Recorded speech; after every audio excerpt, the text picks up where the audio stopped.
Well, hello there. I'm RW. Actually, my given name is Richie, but please call me Rich.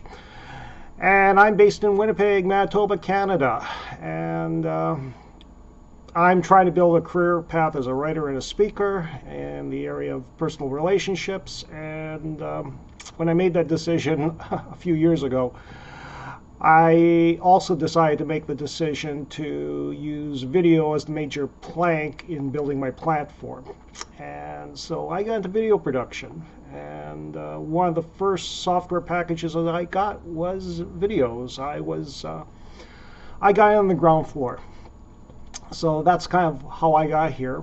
And it's been rewarding. To be able to go and develop skills in video production. And that was something I never thought I would be doing. But more importantly, I guess right now is everyone around the world, it's not business as usual. And what's been happening out there globally, shall we say, is pretty heart-wrenching, to say the least. Like I say, I'm in Winnipeg, I'm in Canada, and here it's been pretty tepid, the COVID-19 virus, but it's starting to get active here.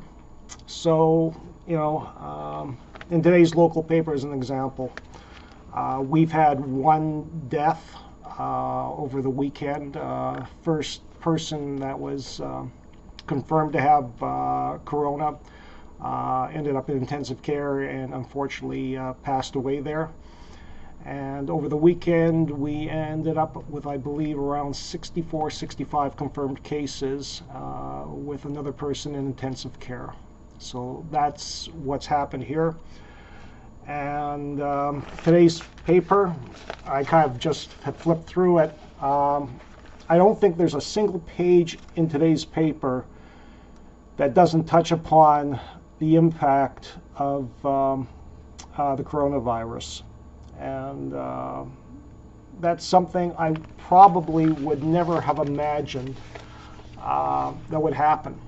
From sporting events to the impact on small businesses or businesses in general, everybody's lifestyle, personal health and well-being. Right across the board, it's all been affected. And in the U.S., they're now talking anywhere from 100,000 to 200,000 deaths because of COVID-19. And that doesn't even remotely indicate how many people, unfortunately, are going to be ill. It's going to be millions or tens of millions of people in the U.S. and that's not good. I've always enjoyed when I've vacationed in the U.S.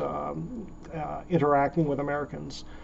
I've always felt the relationship between Canadians and Americans, especially those who live near the U.S.-Canada border, has always been friendly and endorsing of each other.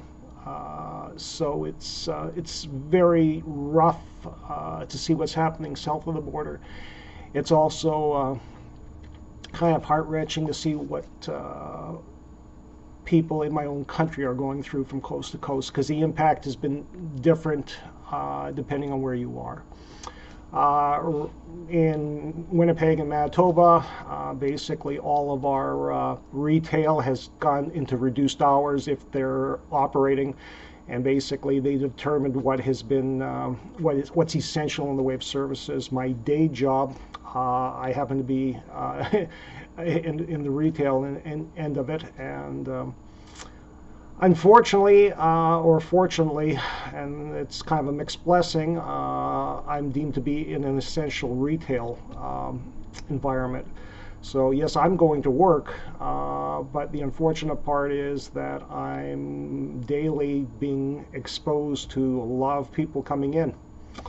And so for myself and for the people I work with, we're concerned about our own safety and our health at this point. If I have to go in and give some advice to people who have been laid off or because of Corona or on temporary leave or working at home, the best thing you can do right now is limit your exposure to the general population. So in other words, if you say go grocery shopping every day, you don't need to go grocery shopping every day. Go and do your shopping and do it make sure you buy enough to cover you for a week or two, because it's going to get really hard for the retailers. It's hard for the employees. Give you an example. I'm going to be working until the store closes today.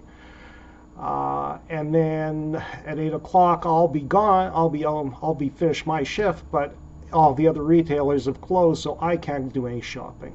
All right. So when we have available free time, the people who are working in retail, yeah, we have to go and do what we have to do to go and secure our basics in life, such as food. All right.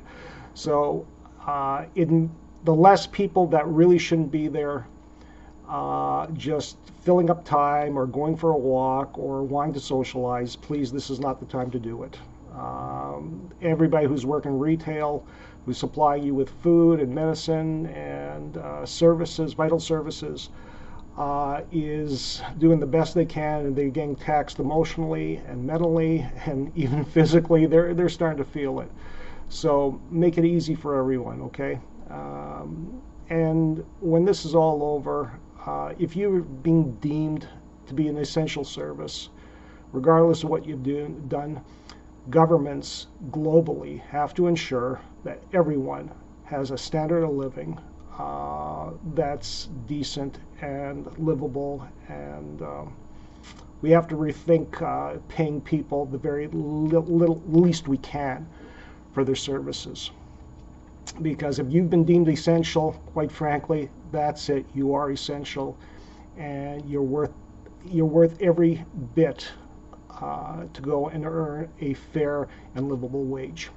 So I have a soft spot for small business, and I have a soft spot for unionized labor. Because I happen to be a union member, I happen to be a local officer. So right now, what's happening to unionized labor is heart-wrenching as well, because you're losing a lot of members, and we don't know how long this is going to last, and we don't know what the end follow is going to be. So it's really important right now, if you have to support people, support businesses, support your local businesses, support your smaller mom and pop operations, because for them, under these circumstances, they don't deserve this. They deserve support, and they deserve to survive. The really big corporations and the really big businesses, they're going to have access to financing. They're going to have a war chest, in other words, their balance sheets. And if they've been prudent, they have the resources to weather through all of this. If they don't, well, that's bad planning, and they'll have to go and suffer their fate. But right now, it's important for all the small people to go and survive, and it's important from an economic standpoint that governments do what they have to do globally to continue to make sure that the entire economy doesn't come to a screeching halt. In other words, the gears have to keep moving. And that means in Canada, for example, our federal government has said they've put in a variety of packages. The primary one is to ensure that every Canadian who's lost their job because of COVID-19 is going to get $2,000 a month for 4 months. And there's not going to be any question about qualification. You're just going to get it. It'll be a taxable benefit, so depending on whether or not, depending on, I should say, your income for the year, the tax implication will be what it will be, but nobody here is going to be losing revenue. For small businesses, apparently, they're making it easier as well. So the federal government is moving on our behalf, in Canada at least, to go and try to go and keep the economy moving forward, trying to keep as many people employed, and the virus is going to be a big determiner on whether or not it's going to happen for a long period of time, a short period of time, or if heaven forbid COVID just goes goes ballistic or goes through the roof, then there may be full shutdown. But right now, a lot of people are working from home, which is a good thing. And just something else that's really important here, because most of us are having a lot less social interaction, especially for some other people who may be of age, may be invalid, may not be in greatest of health, or not the most outgoing. Take a little time to go and make the effort to get in touch with them. So make a phone call, make a video chat call with them, make a video and post it on their Facebook page or their social media page. But just do a little something to remind them that you're thinking of them, that you're concerned for them, and to help encourage them to go and get through this. Because, like I say, nobody on the planet ever thought that we would be going through a pandemic in our lifetime of this severity.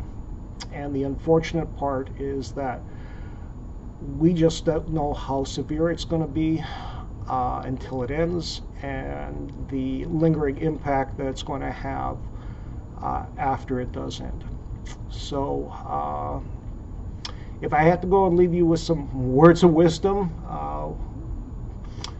the one I would leave you with right now is that deals with fear, and I heard this a long time ago, and I think it's apropos, and it's fear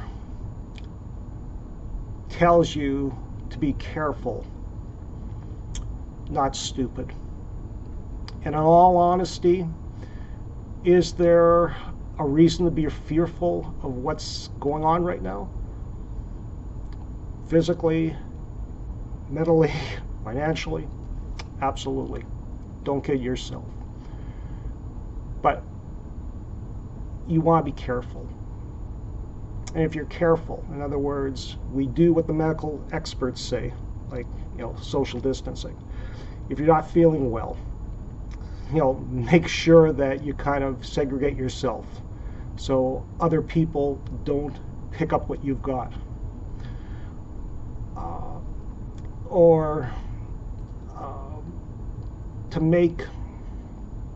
You don't want to make a bad situation worse for yourself or for anybody else.